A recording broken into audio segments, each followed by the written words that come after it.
আসসালামু আলাইকুম রহমতুল্লাহি ওয়া বারাকাতুহু। প্রিয় দর্শক মণ্ডলী, আমরা গত ভিডিওতে সূরা বাকারার 8 থেকে 14 নম্বর আয়াত পর্যন্ত আলোচনা করেছিলাম। আজ আমরা 15 থেকে 20 নম্বর আয়াত পর্যন্ত আলোচনা করব। এই আয়াতের ভিতরে মুনাফিকদের আলোচনা করা হয়েছে। তাহলে আমরা আমাদের মূল তাফসীরুল কোরআনে ফিরে যাই। আউযু বিল্লাহি মিনাশ শাইতানির রাজীম। বিসমিল্লাহির রহমানির রহিম। আল্লাহু ইয়াস্তাহজি'ু বিহিম ওয়া ইয়ামুদ্দুহুম ফি তুগয়ানিহিম ইয়া'মাহুন। এখানে আল্লাহ তাআলা বলেন, আল্লাহ তাআলা তাদের সঙ্গে ঠাট্টা বিদ্রূপ করেছেন এবং তাদেরকে তাদের নিজেদের অবাধ্যতার মধ্যে বিভ্রান্ত হয়ে ফেরার জন্য ঢিল দিয়েছেন। এখানে আল্লাহ তাআলা তাদের সাথে ঠাট্টা বিদ্রূপ করেছেন এ সম্পর্কে বিস্তারিত ব্যাখ্যা বিশ্লেষণ গত ভিডিওই দেওয়া হয়েছে। যেহেতু এটা পূর্বের আয়াতের সাথে সংশ্লিষ্ট ছিল, এই কারণে উলাইকা আল্লাযীনা ইশতারাউদ দালালাতা বিল হুদা, তারা মুনাফিকরা হিদায়াতের বিনিময়ে পথভ্রষ্ট বা গোমরাহকে তারা ক্রয় করেছে। ফামা রবিহাত তিজারাতুহুম ওয়া মা কানু মুহতাদিন, তাদের এই ব্যবসায় তারা লাভবান হবে না। ওয়া মা কানু মুহতাদিন, এবং তারা হেদায়েতপ্রাপ্তও হবে না। এই আয়াতের ব্যাখ্যায় ফামা রবিহাত তিজারাতুহুম, যে লাভবান হওয়া, এর ব্যাখ্যায় তাফসীর জালালাইনের ভিতরে বলা হয় যে তারা এই ব্যবসায় লাভবান হয়নি, বরং তারা ক্ষতিগ্রস্ত হয়েছে এবং জাহান্নামের দিকে ধাবিত হয়েছে। আর ওয়ামা কানু মুহতাদিন, অর্থাৎ তাদের কৃতকর্মের জন্য তারা হেদায়েত প্রাপ্ত হয়নি। এবার আমরা পরের আয়াত আলোচনা করি। মাসালুহুম কামাসালিল্লাযী ইসতাওকাদা নারা ফালাম্মা আযাআত মা হাওলাহু যাহাবাল্লাহু বিনূরিহিম ওয়া তারাকাহুম ফি যুলুমাতিন লা ইউবসিরুন।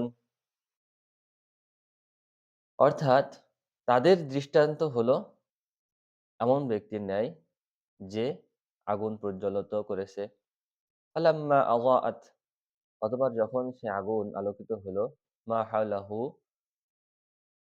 তার আগুনের কারণে তার পার্শ্ব ও তার পাশের সমস্ত কিছু আলোকিত হলো। এরপরে যাহাবাল্লাহু বিনূরিহিম, আল্লাহ তাআলা সে আগুনকে কি করলো? আবার ফিরিয়ে লিভিয়ে দিল। ওয়া তারাকাহুম ফি যুলুমাতিন, এবং সে আবার অন্ধকারে নিমজ্জিত হয়ে গেল। লা ইউবসিরুন, অতঃপর তারা দেখতে পেল না। এবার এই আয়াতের তাফসীরে ফাতহুল কদির গ্রন্থে হযরত ইবনে মাসউদ এবং অন্যান্য সাহাবাগণ এই আয়াতের অর্থে এভাবে বর্ণনা করেন যে যখন রাসূলুল্লাহ সাল্লাল্লাহু আলাইহি ওয়াসাল্লাম মদিনায় গমন করলেন, তখন কিছু লোক ইসলাম গ্রহণ করে, কিন্তু তা সত্ত্বেও তারা মুনাফিক হয়ে যায়। তাদের দৃষ্টান্ত সেই লোকের মতো যে অন্ধকারে ছিল প্রথমে, তারপর সে বাতি জ্বালিয়ে তার চতুর্দিকে আলোকিত করে এবং উপকারী ও অপকারী জিনিস তার সামনে পরিষ্কার হয়ে যায়।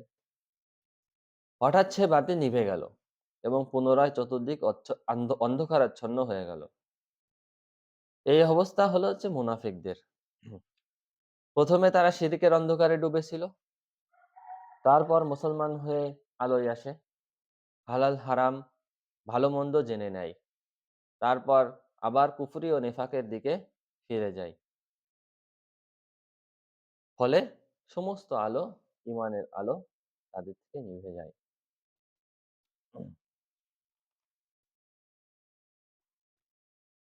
এবার আমরা পরের আয়াতে যাই। সুম্মুম বুকমুন উময়ুন ফাহুম লা ইয়ারজিউন। তারা হলো বধির, তারা বোবা এবং অন্ধ। লা ইয়ারজিউন, তারা ইসলামের পথে আর ফিরবে না। আও কাসাইয়্যিবিম মিনাস সামাই ফীহি যুলুমাতুন ওয়া রা'দুন ওয়া বারক ইয়াজআলুনা আসাবি'আহুম ফী আযানিহিম মিনাস সাওয়া'iqি হাযারাল মাউত ওয়াল্লাহু মুহীতুম বিল কাফিরিন। আও কাসাইয়্যিবিম মিনাস সামাই, অথবা আসমান থেকে এমন বর্ষণের মতো,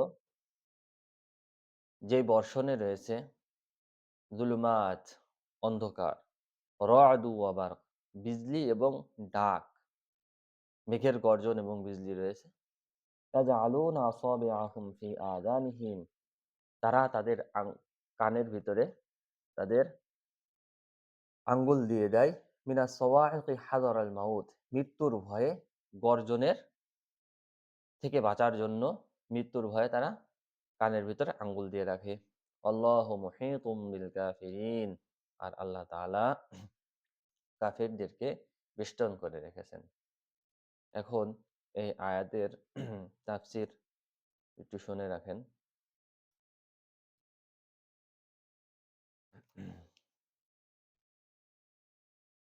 এই আয়াতের তাফসীরে একটা হাদিস বর্ণনা করব, যেই হাদিসের মাধ্যমে আয়াতের সারাংশ বোঝা যায়।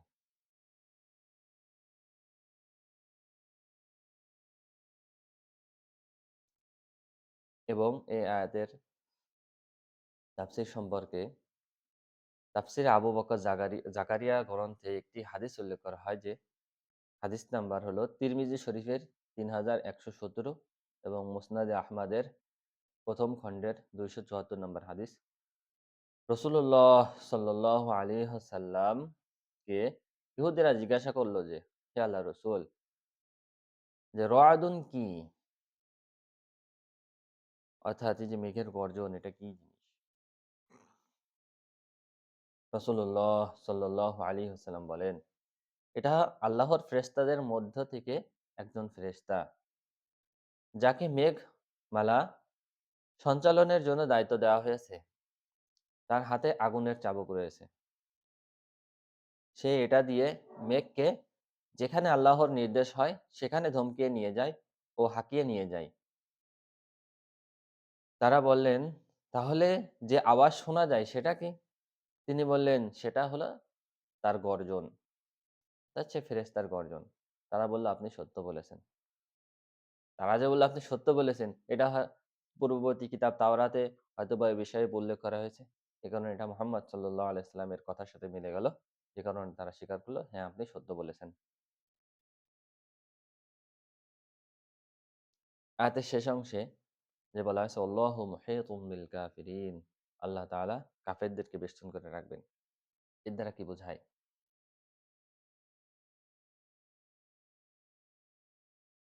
তাফসীরের কিতাব আত-তাফসীরুস সহিহ গ্রন্থে এই আয়াতের এই অংশের ব্যাখ্যায় বলা হয়, ইবনে আব্বাস রাদিয়াল্লাহু তাআলা আনহু বলেন, এর অর্থ হলো আল্লাহ তাআলা কাফেরদের উপর আযাব নাজিল করবেন।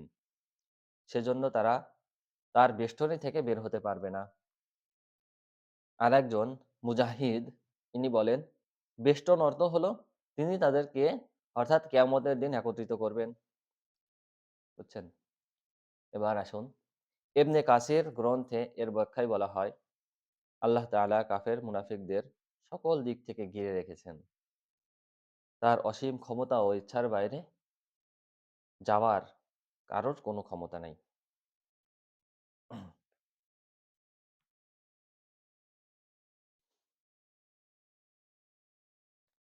এবার আমরা ২০ নাম্বার আয়াত তেলাওয়াত করি।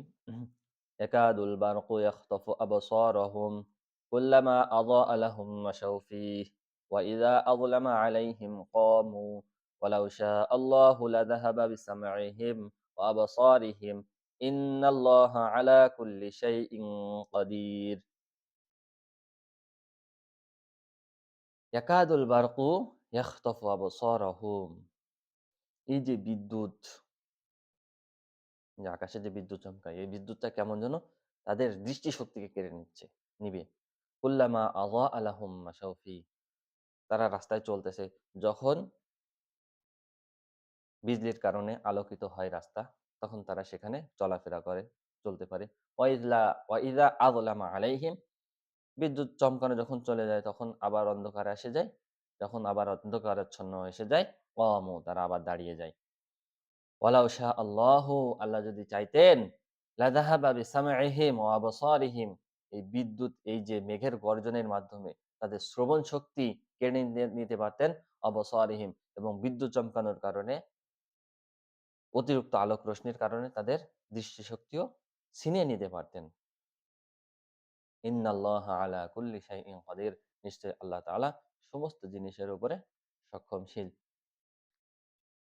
আলহামদুলিল্লাহ, আমরা আজ সংক্ষিপ্ত তরজামা তাফসীর শেষ করলাম। এ পর্যন্ত মুনাফিকের আলোচনা শেষ। এরপর থেকে নতুন আলোচনা ২১ নম্বর আয়াত থেকে শুরু হবে। আল্লাহ তাআলা আমাদেরকে শোনার এবং কোরআন বোঝার তৌফিক দান করুন। আমিন। ওয়া মা তাওফীকি ইল্লা বিল্লাহ।